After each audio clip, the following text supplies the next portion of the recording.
The 17 News at Sunrise podcast is brought to you by Clinica Sierra Vista. Welcome back to the 17 News at Sunrise podcast, where we share your news on your schedule. Working in the spirit of the Golden Empire, this is 17 News at Sunrise.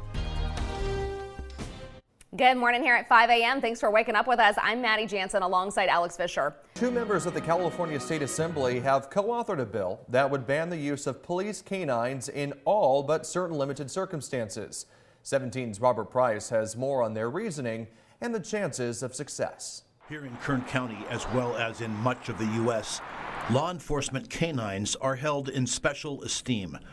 They're often deployed in situations that, if not for their availability, would place human officers in harm's way. Canines' bonds with their handlers are typically close, professional, but also very personal. And when they die in the line of duty, they're mourned with the same respect and sense of loss as their human counterparts. Witness the outpouring of grief for Hannes, the sheriff's canine who died of an on-duty heat stroke last year, and Django, the Bakersfield Police canine, shots fired, fatally shot by a cornered suspect in 2021. 17 News spoke to Django's handler, Bakersfield Police Officer Brock Mueller, last year. If it wasn't for Django, that would have been officers approaching that guy.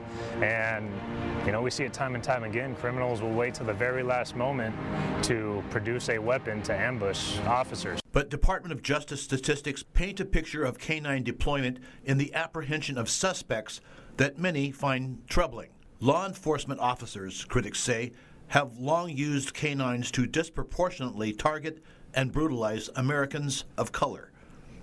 And now, for that reason, two Democratic members of the State Assembly have introduced a bill that would ban the use of police canines for arrests, apprehensions, and crowd control. Corey Jackson of Riverside County and Ash Kalra of San Jose this week introduced AB 742 to, quote, end a deeply racialized and harmful practice of sicking canines on people. Police canine, you're gonna get bit, stop running! Criminal suspects, but also sometimes innocent bystanders. This is Corey Jackson. In 2020 and 2021, we had 186 cases where canines seriously injured or killed somebody. And people are getting hurt more from canines than they are getting hurt from batons or tasers. Police are twice as likely to turn canines loose on people of color than on whites, according to data from the State Department of Justice. 69% of persons injured by canines in 2021, according to the DOJ, were black or Latino. But Kern County Sheriff Donnie Youngblood had this to say about the bill. It's just taking another tool out of our toolbox. It's getting to the point where all we have left is firearms, and we're trying to minimize that. At this rate, we won't have a lot of options left. However, Jackson said it's impossible to ignore the data about canines. We don't think of the narrative about excessive use of force, right, when it comes to canines. I was surprised to see it as well. This wasn't something that I was looking at getting involved in. But I mean, when the data makes things clear, you've got to respond to it. Jackson says the bill, believed to be the first of its kind in the nation, would seem to have a good chance of passing, but it's far too early to tell. The ban on canines would not include search and rescue operations, tracking, or detection of drugs or explosives. In Bakersfield, Robert Price, 17 News. Meanwhile, the clock was ticking this week in Sacramento as lawmakers raced to formally introduce new bills ahead of Friday's 5 o'clock deadline. 17's Capitol correspondent Eitan Wallace has a look at some of the proposals and what they could mean for California if signed into law. Well, we're talking more than 2,000 bills introduced here on all kinds of issues, ranging from offshore oil drilling to school meals to guns.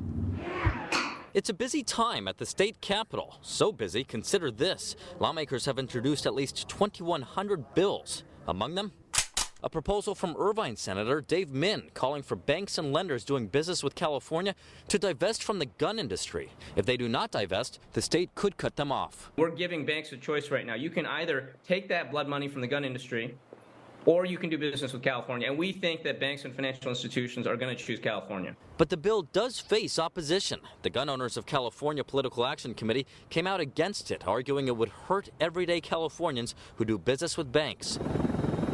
Min also introduced a bill to ban offshore oil drilling from California waters. While the state technically banned the practice decades ago, California did allow for some leases to remain in effect. But amid oil spills off the coasts of Santa Barbara and Huntington Beach in recent years, Min now wants California to negotiate an end to all remaining offshore oil leases. We're going to see more oil spills unless we end offshore drilling as soon as we can. The Western States Petroleum Association has opposed similar legislation in the past. These are the type of public policies that do one thing, and that's constrict fuel supplies in California. It's hurting consumers. You reduce supply of a fuel, it's going to have an effect of usually meaning higher costs at the pump.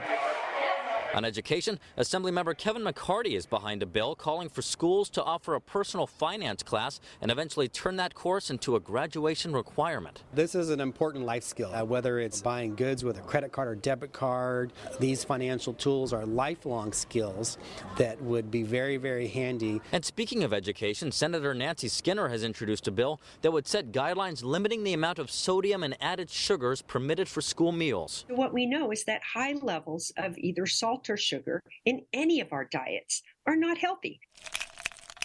On the fentanyl crisis, GOP Senator Kelly Ciarto has introduced a bill supported by members from both sides of the aisle. It would create a task force of professionals who see the effects of the fentanyl epidemic up close every day. This is a drug crisis like no other. We need to address it, and we need to have an effective plan. And keep in mind, before these bills can even make it to the floor for a vote, they'll first need approval from various policy committees, and that process could take months. Reporting from the state capitol, Eitan Wallace, 17 News. Breaking news this morning, President Biden is in Ukraine right now, making a surprise visit to the country as the war rages on. His visit comes as the administration warns China that providing lethal aid to Russia would be crossing a red line. NBC's Bree Jackson is in Washington this morning with more.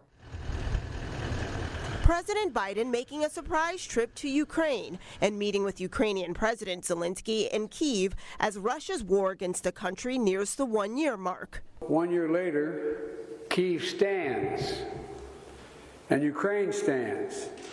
Democracy stands.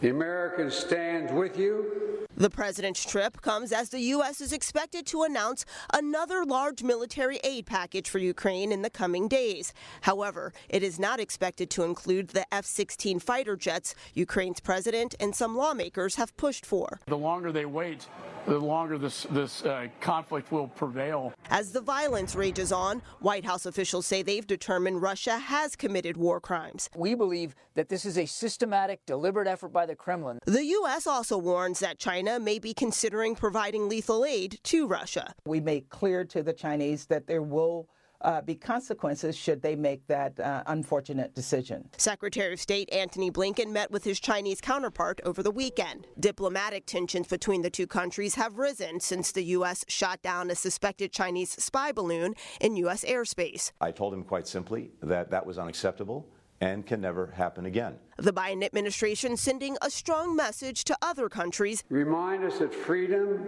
is priceless. It's worth fighting for as long as it takes, and that's how long we're going to be with you, Mr. President, for as long as it takes. And pledging unwavering support for Ukraine.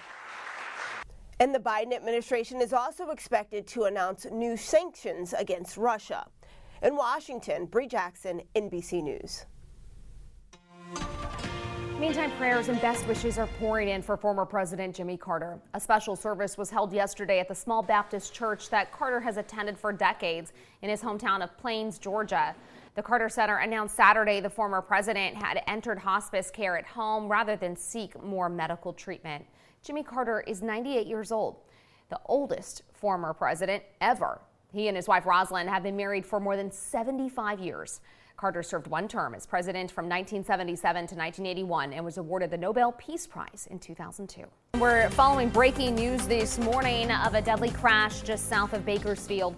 It happened around 2:30 this morning on Highway 99 near the 166. CHP says a car rolled over and landed on its roof. At least one person died in the crash. Another was able to get out of the car. The road is now back open. Now to the mysterious death of a prominent Catholic bishop killed inside his home in Los Angeles. This morning, police are still searching for a killer. NBC's Steve Patterson reports. Unanswered questions after a beloved bishop was found murdered in his own home. Investigators say the circumstances surrounding his death don't add up. We do not believe there's any kind of threat to the public. We're very early in the investigation right now. Police say 69-year-old Bishop David O'Connell was found bleeding and not breathing at his home in Hacienda Heights Saturday afternoon from an apparent gunshot wound in his upper torso. Detectives now labeling the death as a homicide and believe it was targeted. It was very shocking to me. I'm getting chills right now just thinking about it. Known as LA's peacemaker, the man affectionately called Bishop Dave spent most of his 4 decades of priesthood ministering to South LA communities afflicted with poverty and gang violence. He spent a lot of time in inner cities. He dealt with a lot of things that people don't deal with on a daily basis. In a statement, the Archdiocese of Los Angeles saying it is deeply disturbed and saddened by this news. His local parish, St. Raymond Catholic Church, adding Bishop Dave would be out on the blacktop playing basketball or telling jokes when visiting classes. Married my wife and I here in this church 40 years ago. Funny man, found humor in everything. I knew I'd lost a great friend. I knew that LA had lost, a great bishop. Then this morning I woke up to the news that he had been shot. So that just doubled the shock and the surprise. He was elevated to auxiliary bishop by Pope Francis in 2015. Bishop Robert Barron was ordained with him. I can't understand it, and that's part of the trauma of this thing for all of us. Is we just find it so hard to understand. Investigators now tasked with answering the only cries maybe louder than prayers. Desperate questions about why a man so loved was found murdered. Steve Patterson, NBC News, Los Angeles. Back here at home, county officials broke ground on a new cemetery in Northwest Bakersfield this weekend, despite strong objections from some nearby homeowners. The Queen of Peace Cemetery will be located south of Vega Meadows Road and will be the first Catholic cemetery in Bakersfield. The County Planning Commission voted 3-2 in favor of granting a permit for the cemetery back in 2021. Those who live nearby argue it will bring increased traffic, reduce property values, and possibly contribute to Bakersfield's homelessness problem. Bishop of the Diocese of Fresno, Joseph Brennan, said he understands the public's concerns, but believes in the end the cemetery will enhance the neighborhood. Meeting the needs of people when they're hurting, when they've lost someone, and to have a place that is truly going to become sacred space. That's at the very key of what we're doing here today and for many years to come. Bishop Brennan said the plot of land is 55 acres, but not all of it will be developed. He says improvements and developments will be made as the need arises. The 17 News at Sunrise podcast is a production of KGET and Nexstar Media Group. For more on all of the headlines in today's show, head to kget.com.